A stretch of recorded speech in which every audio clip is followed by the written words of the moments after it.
भगवान यहाँ हमारे उम्मीदवार बन के आ गए हैं और आप लोग इनका यदि साथ देंगे तो इनका जीत। पंडोल पूर्वी पंचायत के मुखिया पांच पंडोल पहुंच पाए हैं।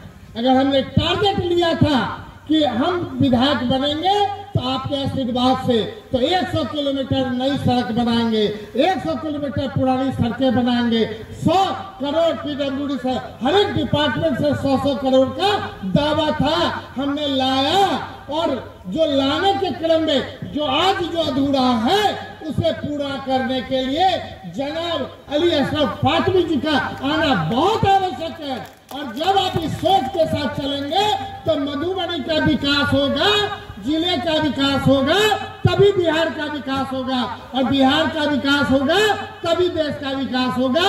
4 से पार का जो बात है, तब काहेला आए थे बिहार, काहेला माननीय मुख्यमंत्री जी को आप लोग पलटू राम कर रहे हैं, ये भी शोभा नहीं देता है। कहीं ना कहीं उन्हें शक था कि 400 से पार नहीं होगा, इसीलिए जो 17 साल बनाम 17 महीने का आदरणीय हमारे नेता तेजस्वी जी का है, उस पर जब आप अमल करेंगे तो लगेगा कि वो बात उसी में है। और चूंकि समय कम है और आधा घंटा हमारे अपने नेता को बोल। मधुबनी के साथी यहाँ असेंबली क्षेत्र के साथी बैठे हो, मैं स्पष्ट रूप से बात कह देना चाहता हूँ। साथियों में यहाँ इलेक्शन लड़ने नहीं आया, आप समझ लीजिए, इलेक्शन लड़ने नहीं आया।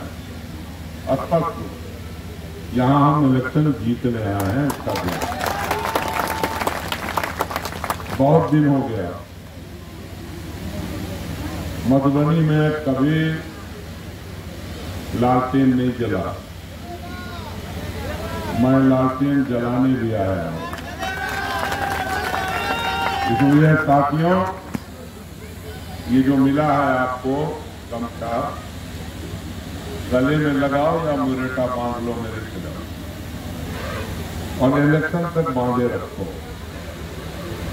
कोई दुनिया की ताकत तुम्हें नहीं हरा सकती है, ये याद रखें। साथियों, आप वोट किस काम के लिए देते हो? वोट इसलिए देते हो कि जब आप तकलीफ में हो तो आपका नेता आपके बुरे वक्त से काम आए। आप इसलिए वोट देते हो कि जब उसकी सरकार, राज्य की सरकार है तो पटना में, और भारत की सरकार बननी हो तो दिल्ली के अंदर, जब जीत के जाए तो हमारे लिए कुछ करे। अब 15 साल से आपका एमपी आपसे मिला ही नहीं, मधुबनी का उसको पता ही नहीं मालूम कौन कौन सा गांव उसके पास है, कौन कौन से लोग उसके पास हैं। तो ऐसे आदमी के आगे आप क्या उम्मीद रखते हो? मैं गांव में घूम रहा हूं, आम लोगों का ये मानना है कि न तो वो जनता में रहा, न जनता की बात सुनी, और न ही 15 साल के अंदर मधुबनी के लिए कुछ किया। मैं अखबार की कटिंग देख रहा था,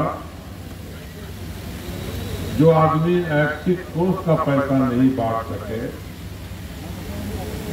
तकरीबन 3.5 करोड़ रुपया उसका ऐच्छिक कोष का बचा रह गया, तो आप समझ लीजिए कि वो मधुबनी के मामले में कितना सीरियस था। आज चले जाओ दरभंगा में, इस दफा तो पार्टी ने मुझे कहा कि आपको मधुबनी लड़ना, लेकिन चले जाओ बराबर में दरभंगा है, ये जो बड़ी रेल लाइन जिसपे आप चढ़ते होंगे, जब मैं पहली मरतबा बना, सुरेंद्र भाई को भी, राम आशीष बाबू को भी, और हमारे विधायक जी को भी मालूम होगा, ये ब्रॉडगेज दरभंगा समस्तीपुर अली अशरफ फातमी का लाया हुआ, और दरभंगा से फिर जयनगर, दरभंगा से नरकटियागंज, ये भी हम ही लोगों की देन है। और दरभंगा से 1-2 ट्रेन नहीं, बागमती एक्सप्रेस, कमला एक्सप्रेस, जीवक एक्सप्रेस, यानी यहाँ की नदियों के नाम पर हिंदुस्तान के कोने कोने में ट्रेन जा रही है। अब तो ट्रेन कम की जा रही है। एक वक्त में 30-35 ट्रेन हमने दरभंगा से या इस इलाके से चलाया था।